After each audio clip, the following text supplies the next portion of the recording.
All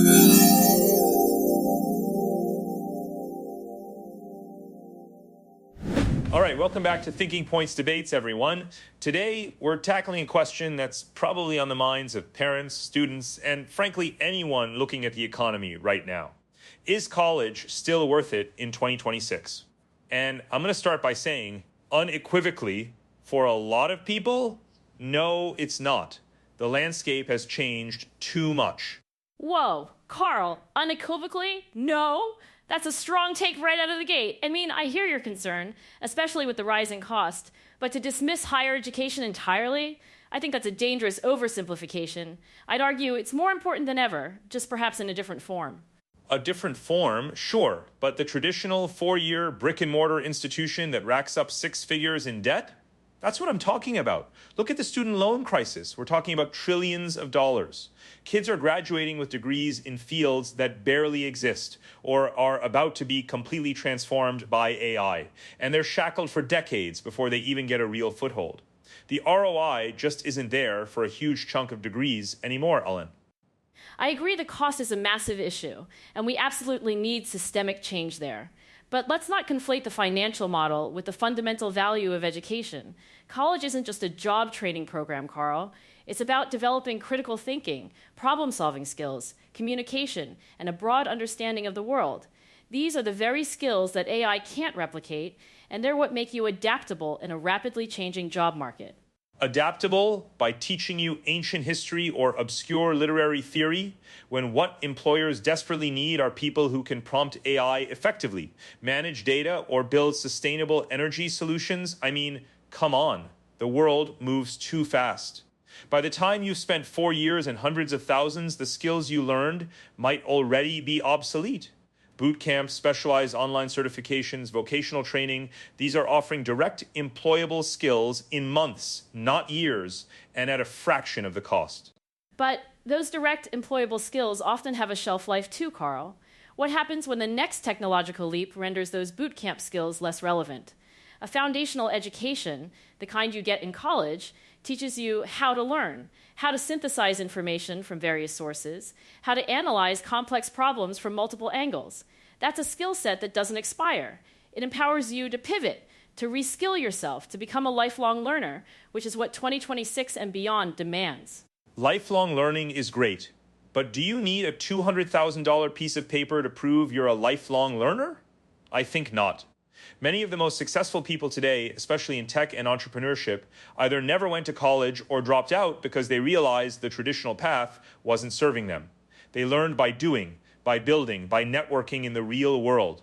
The opportunity cost of spending 4 years in college, accumulating debt, instead of gaining real-world experience or starting a business is astronomical.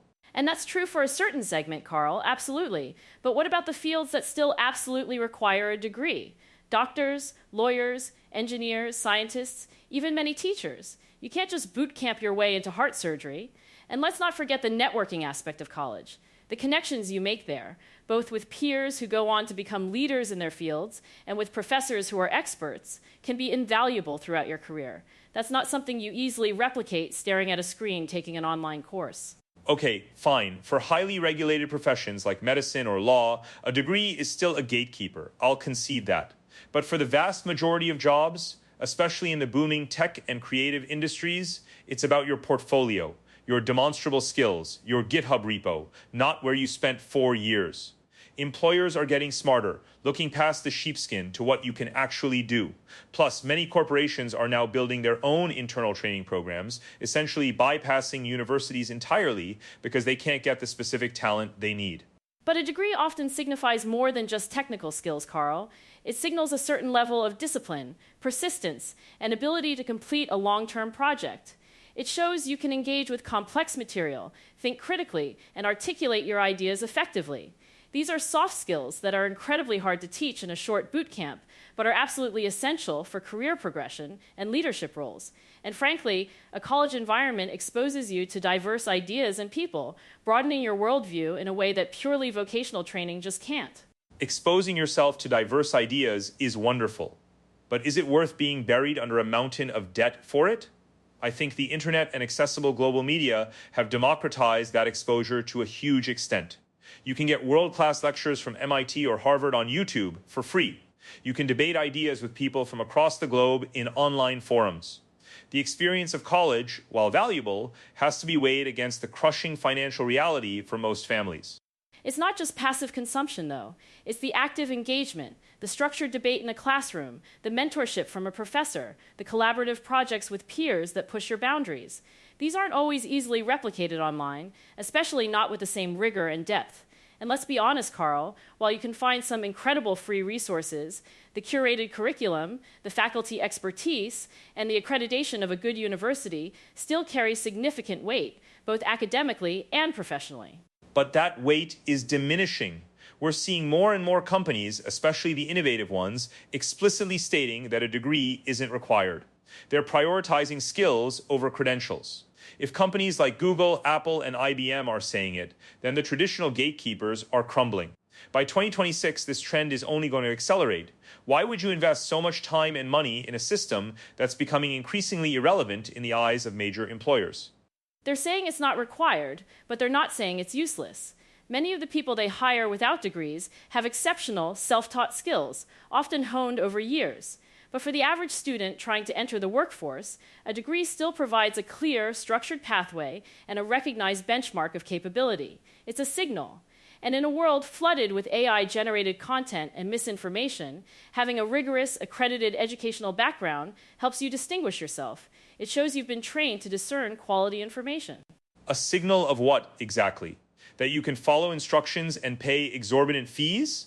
I think a portfolio of real projects demonstrating actual problem solving and tangible skills sends a much stronger signal, especially in 2026 when AI is going to commoditize a lot of entry-level knowledge work.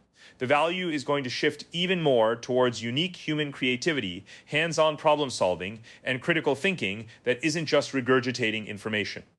And where do you think those unique human creativity and critical thinking skills are best nurtured? In an environment designed for deep inquiry, diverse perspectives, and intellectual challenge, like a university. It's not just about what you learn, it's about how you learn and who you learn with. College is a transformative experience for many, shaping not just their career, but their entire outlook on life. It's about personal development, resilience, and finding your place in the world. You can't put a price tag on that, Carl. You can't put a price tag on it, but the banks certainly do. And that's the kicker. My argument isn't that learning isn't valuable. It's that the traditional college model, especially at current price points and with its often slow curriculum updates, is no longer the most efficient or effective path for the majority of people, especially those entering the workforce in 2026.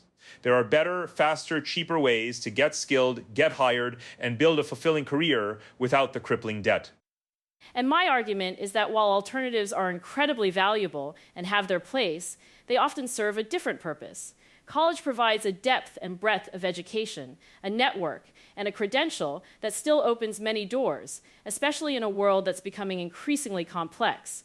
It's about building a robust foundation that allows you to adapt to any future, not just the next 5 years. It's an investment in holistic development, not just job training. Investment, yes, but one with increasingly risky returns. For me, 2026 demands a more pragmatic, financially savvy approach to education. If you're not going into a highly specialized field, you really need to ask yourself if that 4-year degree is truly the best use of your time and money. And I say, don't throw the baby out with the bathwater. We need to fix the affordability crisis, absolutely. But the core value of higher education in developing well-rounded, critical thinkers remains profoundly important, perhaps even more so now that we face challenges that require deep understanding and multifaceted solutions. All right, Ellen, I think we'll have to agree to disagree on some of the core points here, but it's been a fantastic debate. It's clear there are strong arguments on both sides. Absolutely, Carl. It's not a black and white issue, and it's evolving rapidly. But I still firmly believe in the transformative power of a comprehensive education. So, listeners, you've heard both sides. I'm on the side that says college, in its traditional form, is largely outdated for many. Ellen believes it's more vital than ever, just needs reform. Now, we want to hear from you. The big question, the comment bait for today, would you send your kids to college today in 2026, knowing what you know now? Let us know your thoughts in the comments. Find us on social media. We're eager to hear your perspective on this incredibly important decision. Yes, please share your experiences and insights. We're genuinely curious to see how our audience is navigating this. Thanks for tuning in to Future Forward, everyone. We'll catch you next time.